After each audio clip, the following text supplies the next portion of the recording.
Hi hello welcome to our channel Vizag తెలుగమ్మాయి. ఈరోజు నేను పాలకూర ఉడకారం చేశాను. ఇదిగోండి ఎలా ఉందో చూసారు కదా, సూపర్గా ఉంది. దీని ప్రాసెస్ ఇప్పుడు చెప్తాను.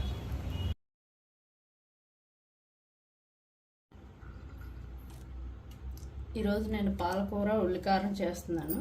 దానికి కావాల్సింది 5 కట్టలు పాలకూర తీసుకున్నాను. శుభ్రంగా కడిగి పక్కన పెట్టుకున్నాను. ఇప్పుడు మిక్సీ పెట్టడానికి మసాలాకి ఇవన్నమాట: ఉల్లిపాయలు ఒక పెద్ద 2, వెల్లుల్లిపాయలు ఒక 10, జీలకర్ర, ఉప్పు, కారం ఇవన్నీ మిక్సీలో వేసుకోవాలి.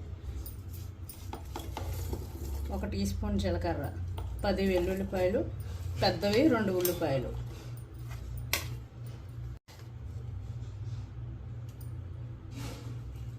ఒక 2 టీ స్పూన్స్ కారం,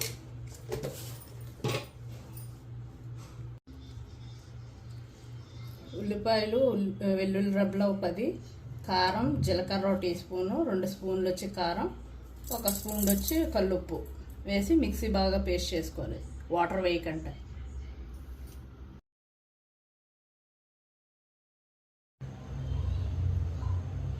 ఇలా కచ్చాపచ్చాగా మిక్సీ చేసుకొని పక్కన పెట్టుకోవాలి. మరి పేస్ట్ అక్కర్లేదు, ఇలా ఉంటే సరిపోతుంది.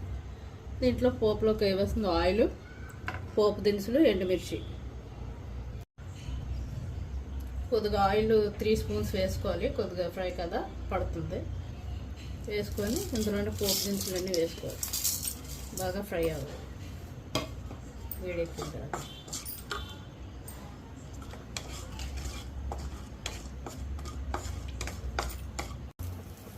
బాగా వేగిపోయిన తర్వాత పేస్ట్ అందులో వేయాలి.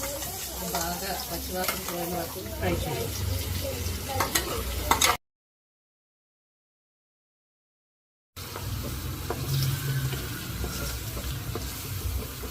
బాగా పచ్చివాసన పోయే వరకు బాగా వేపాలి. అంత బాగా వేస్తే అంత టేస్ట్. అలాగే నల్లగా మార్చిన వరకు వేపేటండి, కొద్దిగా స్మెల్ అది పోయిన వరకు పచ్చివాసన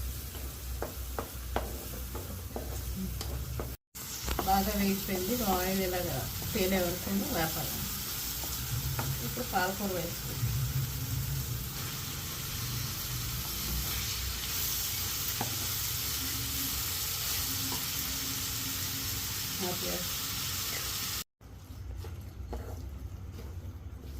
బాగా ఇదంతా బాగా వేగి దగ్గరికి అయిపోవాలి.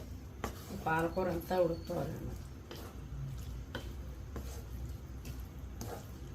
మూత పెట్టి ఒక 5 నిమిషాలు చూసారు కదా, 5 మినిట్స్కి ఇంకా దగ్గరికి అయిపోవాలి. ఇది రోటీలోకి, అన్నంలోకి చాలా బాగుంటుంది. ఇంట్లో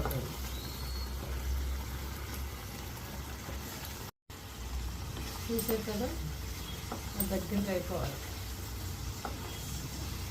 బాగా ఉడికిపోయింది కూడా పాలకూర. ఇంకో 2 మినిట్స్ ఉంటే ఫుల్గా అయిపోతుంది.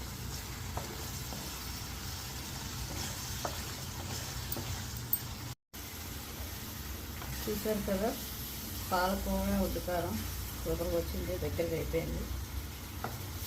ఈ రోటీలోకైనా అన్నంలోకైనా సూపర్గా ఉంటుంది.